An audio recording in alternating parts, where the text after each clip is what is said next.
Hello everyone, आशा करता हूँ आप बहुत अच्छे होंगे। आपका स्वागत है हमारे चैनल टारगेट एंट्रेंस एग्ज़ाम पर। सीटेट 2022 के लिए हमारे चैनल पे तैयारी चल रही है। Previous year questions subject wise practice sets हमारे चैनल पे हो रहे हैं। कृपया करके हमारे साथ जुड़े रहें जिससे आपको मैक्सिमम बेनिफिट हो सके। डिफरेंट सब्जेक्ट जैसे EVS, मैथ्स और इंग्लिश और हिंदी की क्लासेस हो रही हैं।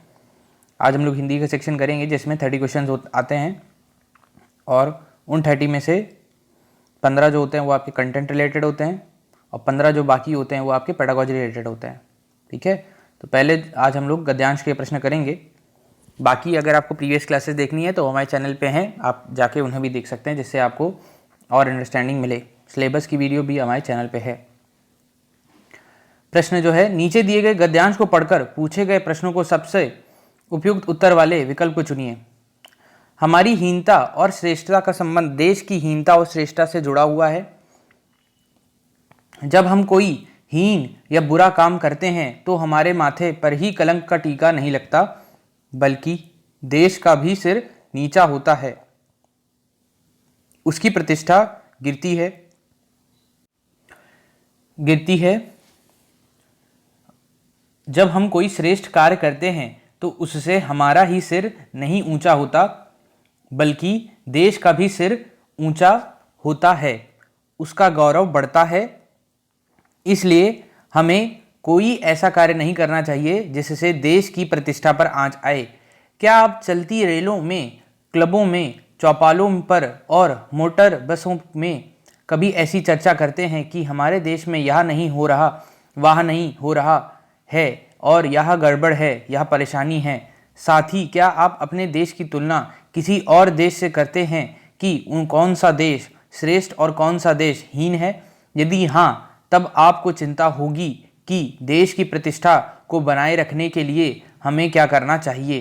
क्या आप कभी केला खाकर छिलका रास्ते में फेंकते हैं, अपने घर का कूड़ा बाहर फेंकते हैं, अपशब्दों का प्रयोग करते हैं, इधर की इधर लगाते हैं, अपने घर दफ्तर गली को गंदा रखते हैं, होटलों धर्मशालाओं में या दूसरों ऐसे ही स्थानों में, जीनों में, कोनों में पीक थूकते हैं, उत्सवों, मेलों, रेलों और खेलों में ठेलम ठेल करते हैं, निमंत्रित होने पर विलंब से पहुंचते हैं या वचन देकर भी घर आने वालों को समय पर नहीं मिलते हैं और इसी तरह शिष्ट व्यवहार के विपरीत आचरण करते हैं? यदि आपका उत्तर हाँ है तो आपके द्वारा देश के सम्मान को भयंकर आघात लग रहा है और राष्ट्रीय संस्कृति की गहरी चोट पहुंच रही है। यदि आपका उत्तर नहीं तो आपके द्वारा देश का सम्मान बढ़ेगा और संस्कृति भी सुरक्षित रहेगी। तो एक सिंपल गद्यांश था, आसान था। इस पे अब हमें प्रश्न करने हैं। ठीक है, इसी तरह गद्यांश आएंगे तो आपको जल्दी से जल्दी पढ़ना भी पड़ेगा और साथ में चीज़ें भी याद रखनी पड़ेंगी। ठीक, अब इन पे हम प्रश्न करने जा रहे हैं। प्रश्न मेरे सबसे सरल होंगे, तो आप अगर गद्यांश पूरा नहीं भी सुन पाए हैं तो कोशिश करिए कि उत्तर सही लगाइए। चलिए, पहला प्रश्न क्या कह रहा है? हमारी हीनता और श्रेष्ठता का संबंध किससे से जुड़ा है? एक, देश की हीनता और श्रेष्ठता से। दूसरा, कोई हीन या बुरा काम। तीसरा, शिष्ट व्यवहार के विपरीत आचरण। चौथा, देश की प्रतिष्ठा। तो हमारी हीनता और श्रेष्ठता का संबंध किससे जुड़ा है? तो ये तो सरल है, देश की हीनता और श्रेष्ठता से। भाई अगर आप अच्छे तो आपका देश अच्छा, आप खराब तो आपका देश खराब। ठीक है, ध्यान से उत्तर। देश का सम्मान बढ़ने से क्या आशय है? एक, शिष्ट व्यवहार। दूसरा, संस्कृति की सुरक्षा। तीसरा, ईमानदारी। चौथा, अच्छे दिन की शुरुआत। देश का सम्मान बढ़ने से क्या आशय है? एक, शिष्ट व्यवहार। दूसरा, संस्कृति की सुरक्षा। तीसरा, ईमानदारी। चौथा, अच्छे दिन की शुरुआत। तो उत्तर इसका क्या होगा बताइए? इसका उत्तर होगा आपका दूसरा। ठीक है, इसका उत्तर होगा आपका दूसरा, संस्कृति की सुरक्षा। आगे बढ़ते हैं। शिष्ट व्यवहार का उदाहरण है: एक, वचन न निभाना। दूसरा, अपशब्दों का प्रयोग करना। तीसरा, कूड़ा बाहर फेंकना। चौथा, समय का पाबंद होना। तो शिष्ट मतलब अच्छा व्यवहार क्या है? अच्छा व्यवहार यही है कि भाई अपना आप काम समय से करें, तो समय का पाबंद होना ही शिष्ट व्यवहार का उदाहरण है। कमेंट बॉक्स में उत्तर दीजिए, साथ ही साथ वीडियो को लाइक भी जरूर कर दीजिएगा। अगर आप चैनल से नहीं जुड़े हैं तो चैनल को सब्सक्राइब भी कर लीजिए, जिससे हमें आपको मिलती रही वीडियो रेगुलरली। ठीक है, चलिए। गद्यांश के अनुसार असल गड़बड़ है: एक, कर्मियों को उजागर करना। दूसरा, शिष्ट आचरण करना। तीसरा, दूसरे देशों की जानकारी रखना। चौथा केवल निंदा करना, सही व्यवहार ना करना। बताइए उत्तर। गद्यांश के अनुसार असल गड़बड़ है, क्या गड़बड़ है असल गड़बड़? केवल निंदा करना, सही व्यवहार ना करना। ठीक है, अगर दूसरों को आप निंदा करेंगे और व्यवहार सही नहीं करेंगे तो क्या होगा? आप गड़बड़ कर रहे हैं, असल गड़बड़ यही है। ठीक, आगे बढ़ते हैं। लेखक की दृष्टि इसमें सर्वाधिक महत्वपूर्ण है। एक, देश की श्रेष्ठता एवं प्रतिष्ठा। दूसरा, अपने देश की दूसरे देश से तुलना करना। तीसरा, शिष्ट व्यवहार की अनदेखी करना। चौथा, राष्ट्रीय संस्कृति की उपेक्षा करना। लेखक की दृष्टि से सर्वाधिक महत्वपूर्ण क्या है? सबसे महत्वपूर्ण क्या है? तो सरल है मेरे हिसाब से, देश की श्रेष्ठता एवं प्रतिष्ठा सबसे महत्वपूर्ण है। आगे बढ़ते हैं।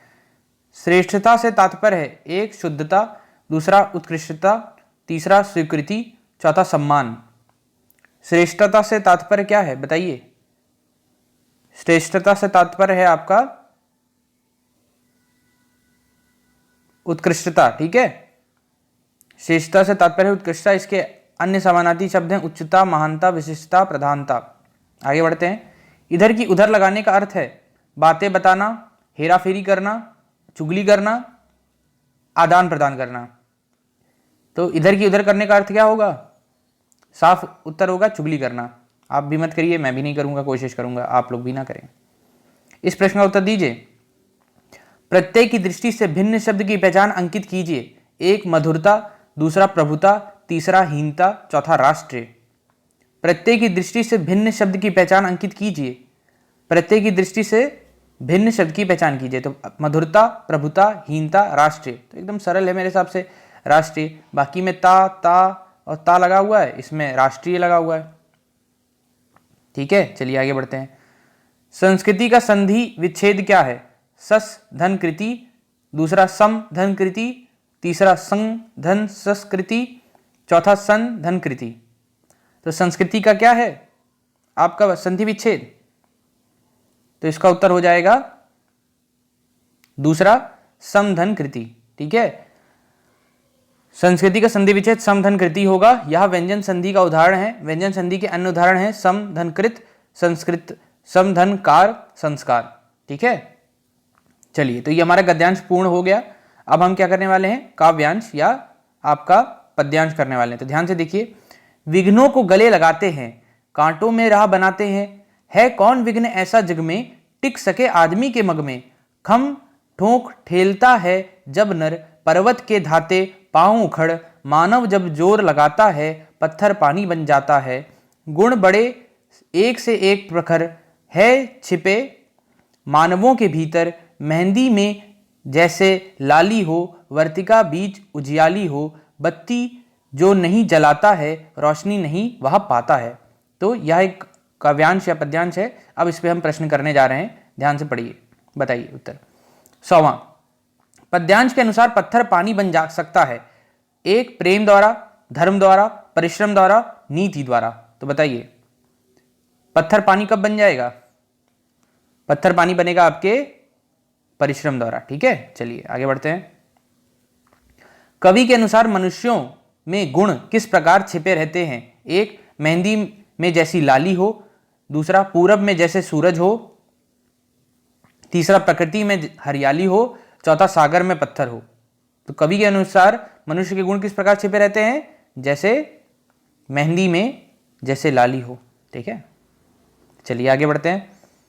विघ्नों में गले लगाते हैं, कांटों में राह बनाते हैं। पंक्ति का भाव है। एक, विपत्ति में सहन शक्ति नहीं रखते हैं। दूसरा, बाधाओं का धैर्य एवं परिश्रम से सामना करते हुए विजयी होना है। तीसरा, विपत्ति में पीठ दिखाकर भाग जाना है। चौथा, राह में थककर सो जाते हैं।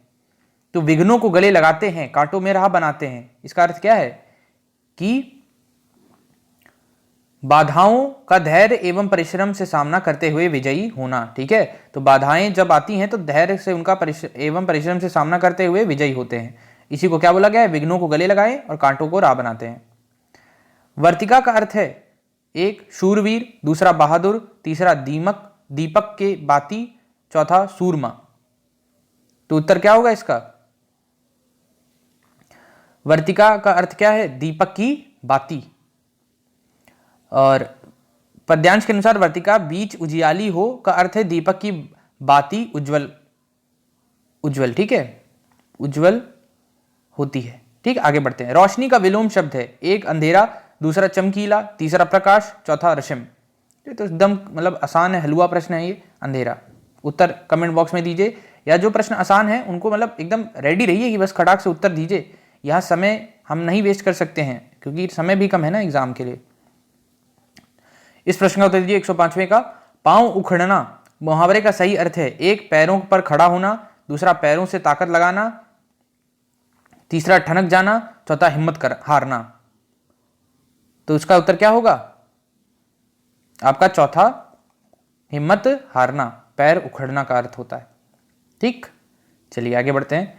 निम्नलिखित में कौन सा लेखन कौशल का उच्चतम स्तर है? एक, ये जो प्रश्न थे आपके सारे किसके थे? अब ये सारे आपके पद्यांश के थे। अब हम जो आगे करने जा रहे हैं वो पेडागोजी के प्रश्न होंगे। ठीक है, ध्यान से उन्हें करिएगा। चलिए आगे बढ़ते हैं।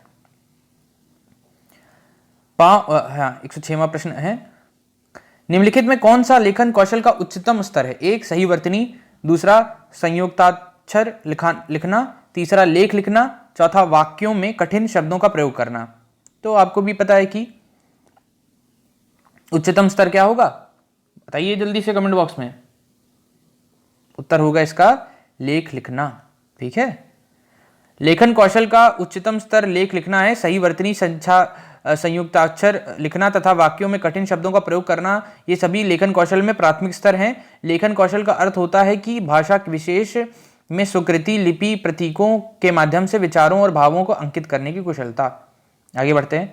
आप भाषा शिक्षक के रूप में पाठ्य सामग्री के किस स्वरूप को अपनाना चाहेंगे? एक, मूर्त, विवरणात्मक और विश्लेषणात्मक, दूसरा अमूर्त विवरणात्मक और विश्लेषणात्मक, तीसरा मूर्त विवरणात्मक और अवधारणात्मक, चौथा अमूर्त अवधारणात्मक और अवधारणात्मक, दोनों है, ध्यान रखिएगा।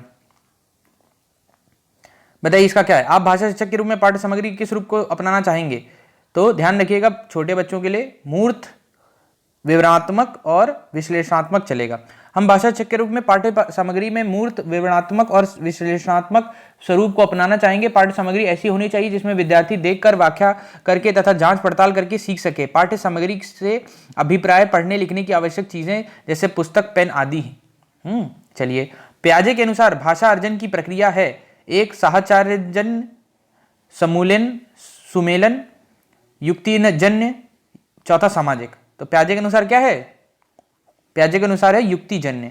देखिए कैसे, प्याजे के अनुसार भाषा अर्जन की प्रक्रिया युक्तिजन्य है।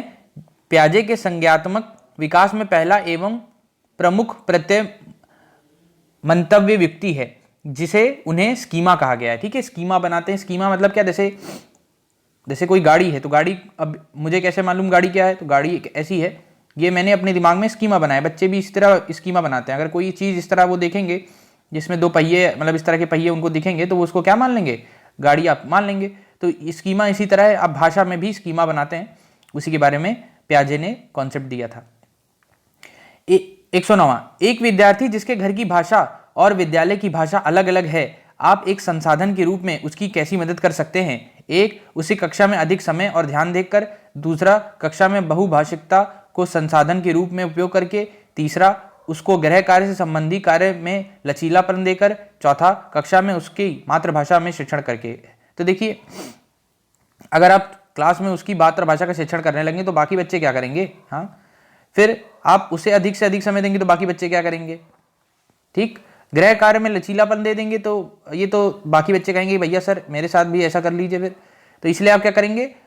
उसी की बहुभाषिकता का संसाधन के रूप में प्रयोग करेंगे। कुछ शब्द आप उसकी भाषा से लेकर उसी को समझाने की कोशिश करेंगे तो वो थोड़ा अच्छे से समझ सकता है।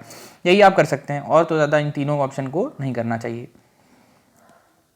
ट्रांसलैंग्वेजिंग, एक भाषा से दूसरे भाषा में जाना के संबंध में इन कथनों ए और बी पर विचार करें। एक, ट्रांसलैंग्वेजिंग बहुभाषावाद का एक लचीला स्वरूप है। दूसरा, बी ऑप्शन जो कह रहा है, ट्रांसलैंग्वेजिंग संप्रेषण क्षमता के संवर्धन के लिए जानी गई भाषाओं के बीच एक भाषा से दूसरी में व्यवहार करना है। तो अब ये दोनों में से ऑप्शन क्या सही है? ए सही है, बी गलत है, एक, दूसरा ए गलत है, बी सही है, दूसरा, तीसरा ए और बी दोनों सही हैं, चौथा ए और बी दोनों गलत हैं। तो बताइए संप्रेषण मतलब ट्रांसलैंग्वेजिंग के लिए कौन सा ऑप्शन सही है? तो इसमें दोनों ऑप्शन एकदम टू द पॉइंट है। ट्रांसलैंग्वेजिंग बहुभाषावाद का एक लचीला स्वरूप है और बी ट्रांसलैंग्वेजिंग संप्रेषण क्षमता के संवर्धन के लिए जानी गई भाषाओं के बीच एक भाषा के से दूसरी से बाहर करना है। आगे बढ़ते हैं, चलिए। समग्र भाषा उपागम में भाषा अधिगम के लिए एक उपकरण के रूप में क्या प्रयोग किया जाता है?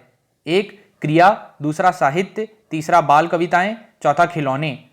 समग्र भाषा उपागम में भाषा अधिगम के लिए एक उपकरण के रूप में क्या प्रयोग किया जाता है? बताइए। तो समग्र भाषा उपागम में भाषा अधिगम के लिए एक उपकरण के रूप में किसे प्रयोग किया जाता है? उत्तर कमेंट बॉक्स में दीजिए, साथ ही साथ वीडियो को लाइक कर दीजिए। उत्तर है साहित्य। ठीक है, साहित्य का प्रयोग किया जाता है। साहित्य में कहानी, कविता आदि रोचक ढंग से प्रस्तुत की गई होती हैं ताकि विद्यार्थी उन्हें पढ़कर उत्सुक हों तथा उन्हें वह निरस ना लगें। समग्र भाषा पद्धति उपागम भाषा सीखने सिखाने का दर्शन है। इस दर्शन के साथ काम करने वाले शिक्षक बतलाते हैं कि भाषा पढ़ने पढ़ाने की प्रक्रिया विद्यालय के बच्चों को बोझिल ना लगकर उत्सुकता पूर्ण एवं मजे से भरपूर लग रही हैं। चलिए आगे बढ़ते हैं। कुल भौतिक प्रतिक्रिया में किसकी केंद्रीय भूमिका होती है? टीआरपी जिसे बोला जा रहा है, टोटल रीजनल प्रोसेस, ऐसा होगा इसका। तो शिक्षक की, अभिभावक की, परिवार की, विद्यार्थियों की। तो ध्यान रखिए भैया, जो भी कुछ है वो सब आप पे ही है, सब कुछ आप पे है। मतलब आप कौन? आप शिक्षक हैं भैया। तो कुल भौतिक प्रतिक्रिया में किसकी केंद्रीय भूमिका है? तो शिक्षक की है। आगे बढ़ते हैं, चलिए। राष्ट्रीय पाठ्यचर्या रूपरेखा 2005 के आधार पर पठन कौशल से क्या तात्पर्य है? एक, शुद्ध उच्चारण करना, तीसरा अक्षरों को पढ़ना, दूसरा अक्षरों को पढ़ना, तीसरा समझ के साथ पढ़ना, चौथा कठिन वाक्यों को पढ़ना। तो राष्ट्रीय पाठ्यचर्या रूपरेखा 2005 के आधार पर पठन कौशल का अर्थ क्या है?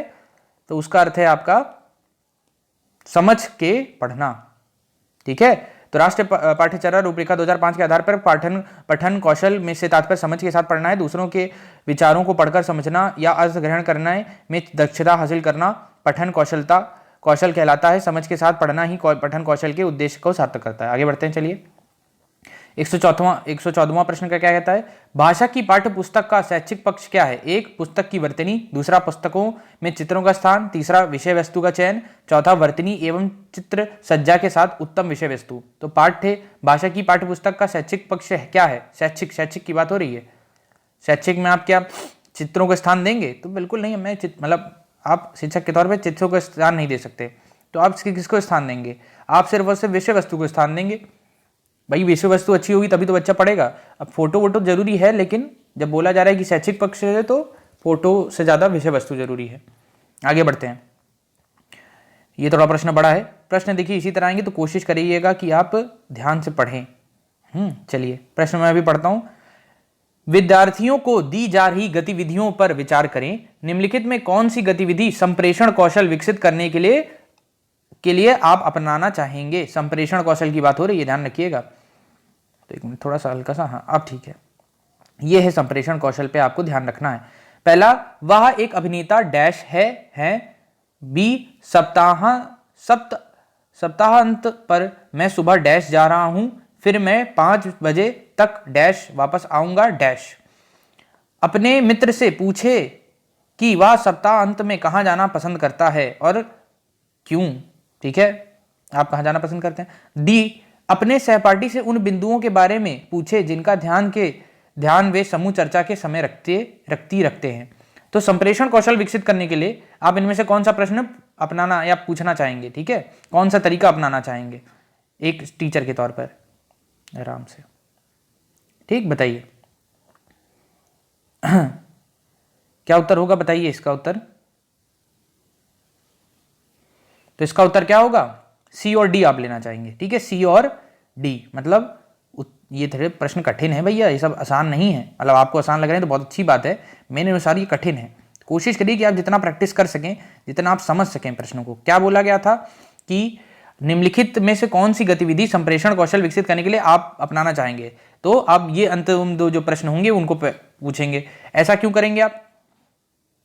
ऐसा इसलिए करेंगे कि विद्यार्थियों में संप्रेषण कौशल विकसित करने के लिए इन गतिविधियों को अपनाना चाहेंगे जो ये हैं, मतलब जो प्रश्न सी और डी हैं, अतः ये गतिविधियां विद्यार्थियों में संप्रेषण कौशल बढ़ाने में मदद करेंगी। ठीक है, आगे बढ़ते हैं। चलिए आते हैं अब इस प्रश्न पर। 116। देखिए इतना छोटा प्रश्न है। छोटा प्रश्न आपके लिए अच्छा है, लेकिन अब ये सारे कैसे होंगे? रटने, मतलब याद करने वाले होंगे। स्टीफन क्रेशन के अनुसार कौन सी अचेतन प्रक्रिया है? अचेतन मतलब जिसमें सबकॉन्शियस जिसे बोला जाता है। एक सीखना, दूसरा अर्जन, तीसरा सुनना, चौथा संप्रेषण। बताइए अचेतन प्रक्रिया कौन सी है? तो अचेतन प्रक्रिया है अर्जन। आप बच्चे थे, आपने कैसे हिंदी सीखी आपको मालूम है? नहीं मालूम है, आपने बस सीख ली क्योंकि माता पिता बोलते थे, या कोई भी भाषा आपने ऐसे सीख ली। अंग्रेजी अगर आपने सीख ली तो इसी कारण सीख ली, अर्जन के कारण, क्योंकि अर्जन अचेतन होता है। वाइगॉस्की के अनुसार जो बच्चे डैश का व्यापक उपयोग करते हैं वे अन्य बच्चों की तुलना में जटिल कार्यों को अधिक प्रभावी ढंग से सीखते हैं। एक आंतरिक भाषण, दूसरा व्यक्तिगत भाषण, तीसरा निजी भाषण, चौथा मौन भाषण। तो वाइगॉस्की के अनुसार जो बच्चे डैश का व्यापक उपयोग करते हैं वे अन्य बच्चों की तुलना में जटिल कार्यों से अधिक प्रभावी ढंग से सीखते हैं। तो क्या उत्तर है इसका? वाइगॉस्की के अनुसार निजी भाषण। निजी भाषण का अर्थ क्या है? वाइगॉस्की के अनुसार जो बच्चे निजी भाषण का व्यापक उपयोग करते हैं वे अन्य बच्चों की तुलना में जटिल कार्यों से को अधिक प्रभावी ढंग से सीखते हैं। निजी भाषा संचार, आत्म मार्गदर्शन और व्यवहार के आत्मनियमन के लिए स्वयं से बोली जाने वाली बोली है। ठीक है, अपनी भाषा आप कैसे अपनी से बात करते हैं, खुद से कैसे बातें करते हैं।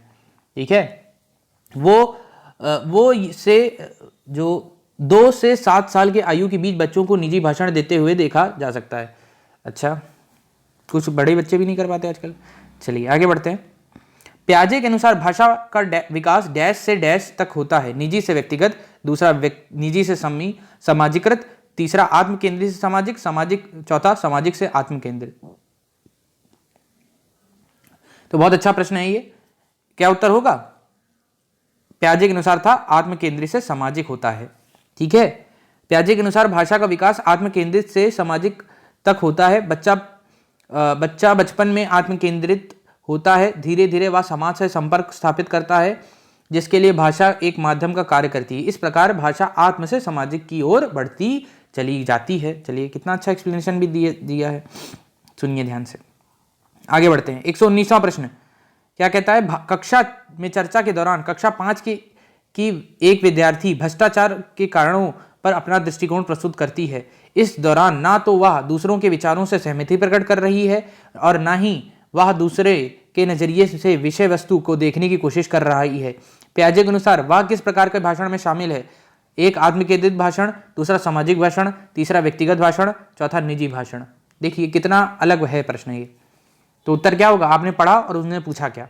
तो इसमें क्या है कि भाई जो खुद ही के बारे में सोच रहा है, खुद ही की अपनी को वैल्यू दे रहा है ज्यादा, तो वो क्या है? हमेशा आत्म केंद्रित है। ठीक है, सेल्फ सेंटर्ड जैसे बोला जाता है अंग्रेजी में। आगे नहीं, इसका उत्तर जो है हाँ सेल्फ सेंटर्ड वाला ही होगा विद्यार्थियों द्वारा। ठीक है, आगे बढ़ते हैं।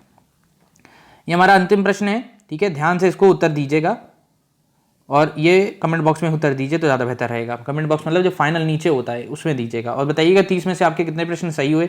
अगर अभी तक आप ये वीडियो देख रहे हैं तो बहुत अच्छी बात है, मैं समझ सकता हूँ आप पढ़ने में बहुत ध्यान लगा रहे हैं। अपने दोस्तों को भी अगर ये वीडियो शेयर करेंगे तो हमें अच्छा लगेगा। अंतिम तक जुड़े रहने के लिए धन्यवाद। ये प्रश्न पढ़ते हैं। जीन पियाजे के सिद्धांत के अनुसार विद्यार्थियों को व्याकरणिक संरचनाओं को समझाने के लिए भाषा शिक्षक को क्या करना चाहिए? एक, समृद्ध लिखित सामग्री प्रदान करें और विद्यार्थियों को विभिन्न संरचनाओं की खोज करने दें। दूसरा, विद्यार्थियों को अधिक से अधिक व्याकरणिक अभ्यास करने के लिए दें। तीसरा, विद्यार्थियों को पुस्तक से संरचनाओं को याद करने के लिए कहें। चौथा, विद्यार्थियों को विभिन्न संरचनाओं पर कोई एक प्रदत्त कार्य दें। तो जीन पियाजे के सिद्धांत के अनुसार विद्यार्थियों को व्याकरणिक संरचनाओं को समझाने के लिए भाषा शिक्षक को क्या करना चाहिए? तो उन्हें क्या करना चाहिए? कंटेंट दीजिए। उन्हें क्या दीजिए? समृद्ध लिखित सामग्री प्रदान करें और विद्यार्थी को विभिन्न संरचनाओं की खोज करने दें। आराम से पढ़ने दें बच्चे को ना। तो ये चाहते थे जीन पियाजे। ध्यान रखिए, जीन पियाजे ने अंग्रेजी भाषा के लिए सब किया था, हम लोग किसी और भाषा के लिए पढ़ते हैं। लेकिन अब उन्हीं का सिद्धांत है तो उन्हीं को सिद्धांत को पढ़िए। पियाजे हो गए, वाइगॉस्की हो गए और आपके ये स्किनर हो गए, इन सबको आपको पढ़ना ही पड़ेगा। इसके बिना गेम तो नहीं चल पाएगा। ठीक है, तो कोशिश करिए कि क्लासेस रेगुलरली लेते रहिए, इनसे हम मिलते जुलते रहेंगे तो इनका सिद्धांत सीख लेंगे। धन्यवाद।